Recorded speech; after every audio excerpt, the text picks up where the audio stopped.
So I'm finally here at the Fort Hamilton Distillery for the barrel pick. It was a 2.5-hour drive from my home in deep Long Island, and that's the Brooklyn Navy Yard. That's where a lot of the imports come in. That's the Fort Hamilton Distillery right there. Heading there right now.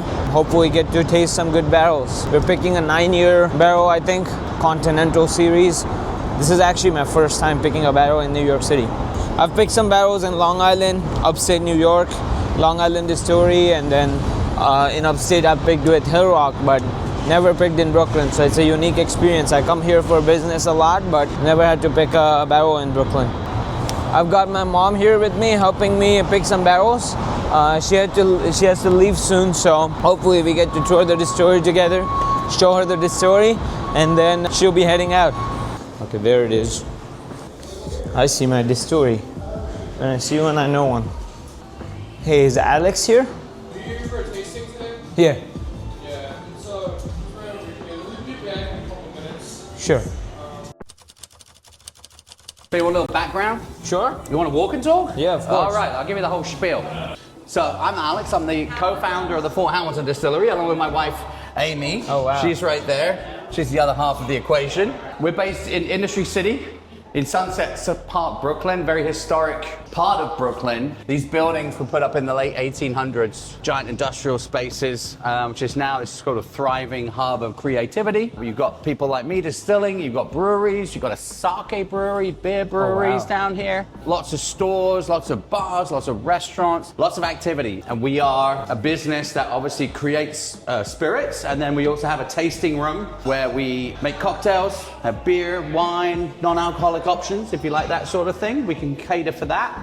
And then we have this overflow area where we have pool tables as well that people can play on and enjoy some cocktails and some Fort Hamilton fun, you know? How did you get started? So I launched another well, I was a bartender for a long time in the city. I worked with a famous guy called Sasha Petrasky, who had a bar called Milk and Honey on the Lower East Side. I worked at the sister bar East Side Company and fell in love with American classic cocktails. This is like early 2000s. Cocktail renaissance is going into full swing at that point. The idea of that was to get away from like bright green, bright blue, bright pink drinks and get into the more authentic flavors that were around before Prohibition. So like classic American cocktails, the Old Fashioned, the Manhattan, the Sazerac, the Vieux Carré, all these great, wonderful cocktails that are based, a lot of them, on rye whiskey, which is the original whiskey style of America. Most people think Kentucky bourbon is the original whiskey style. It's not. New York was distilling rye long before Kentucky was even a state. In fact, if you look at this map on the wall of the distillery, this is a map from 1766 drawn for King George by a British soldier in 1766. So he could see what he owned. And if you look on this map right here, there's a distillery right there, the Phil Livingston Distillery. Oh, this is Brooklyn? Yeah, that's Brooklyn. Oh, wow. That's what Brooklyn used to look like back when New York was governed by the British. This is all farmland. It's all farmland, right? This is Gowanus, where the Gowanus Canal is. It's all swamp.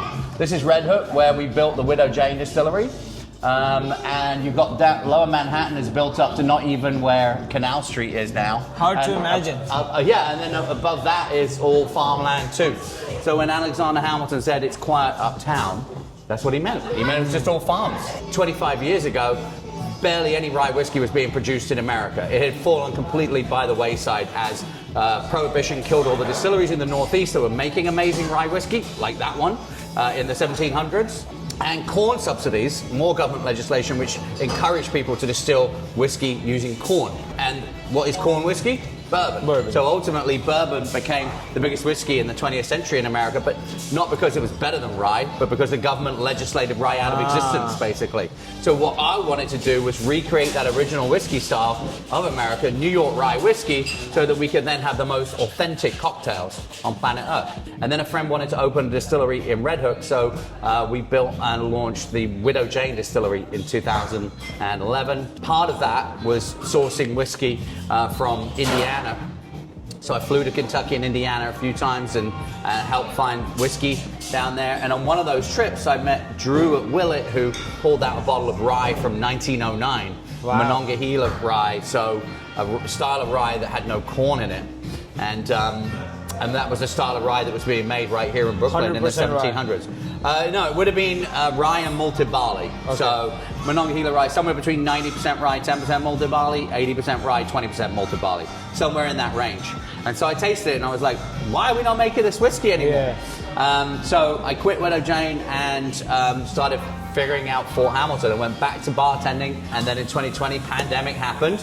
But we had already built this space, so we moved in here, got production up and running, and then Amy started managing the tasting room, doing events and all that. Yeah, production and sales and all that from this room here. So if you come in the back, you'll see that we are bottling today our double barrel rye whiskey. Yeah, I saw that. One of the bottles is on the table. Yeah, so we're doing some label work, so we're designing some stuff right now, and that's the one. So what's the average age statement on this? The minimum age in here right now is about 5.5 years. Yeah. That for $39. Oh yeah. We're swinging for the fences. You know, we've been working on this project for about 9 years now. The first few years are really tough. In 2020, like I said, we went under our own steam and kept producing whiskey.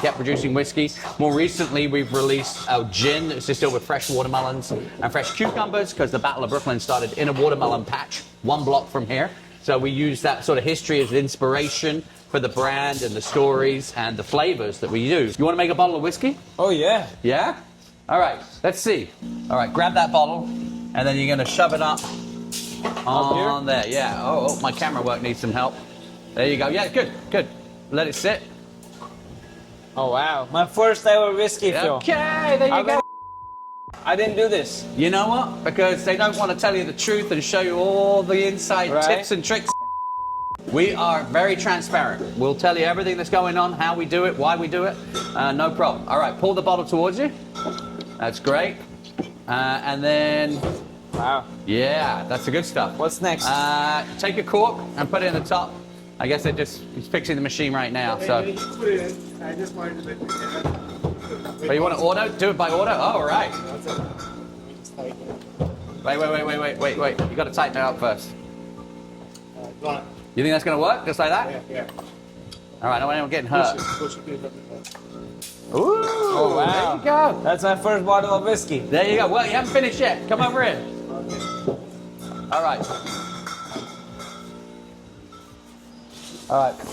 Put the bottle on this bit, facing that way. Yeah, that's it. And then all the way to the end, like that. Perfect. All right. There's a pedal on the floor. Click it once. Uh-oh. Oh, yeah.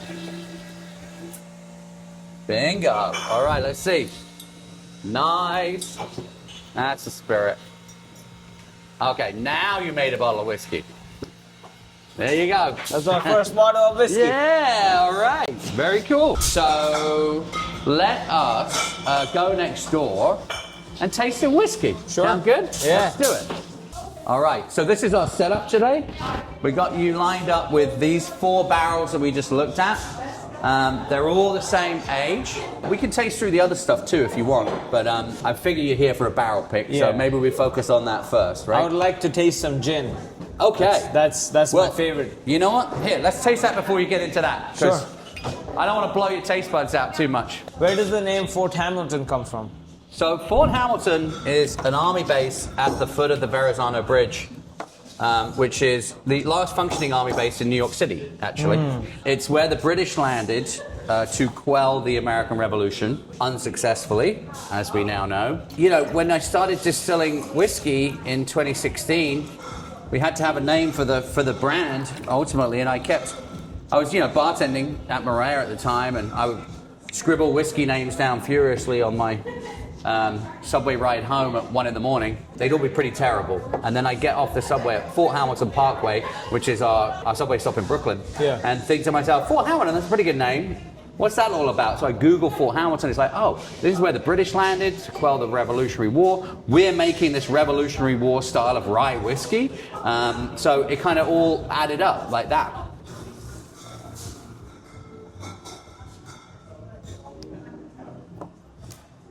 Give me 1 sec.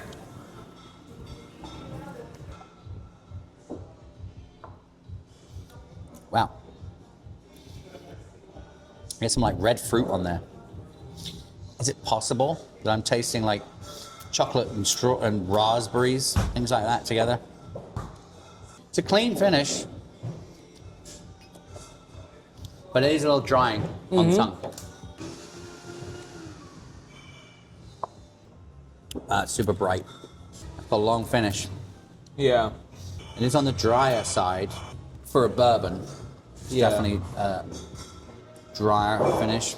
This is actually like, just like in terms of it doesn't have quite the same level of sweetness that you might anticipate with a bourbon, which I like. That's why I feel like this is really well balanced. But it's hiding in there, right? There is vanilla hiding in there for sure. Ah, okay, got it. 19.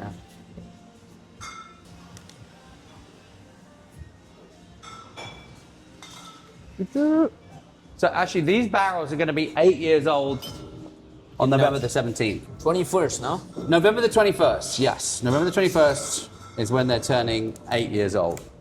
Perfect. I would definitely recommend waiting for these to turn 8. Yeah. You know, it makes sense. Yeah, I mean, I think it's nice, right? 8 feels a lot better than 7. It does. Do you have any barrels that are 8 right now? I do have a couple of barrels that are 8 right now. Yeah. So give me a second. I'll try and when Ben's just helping Amy load up the car right now. Sure. Yeah, take your time. He's man. around. Yeah. We'll have him dig out. I got something from February 2017, which makes sense. That's already 8 years and 7 months old.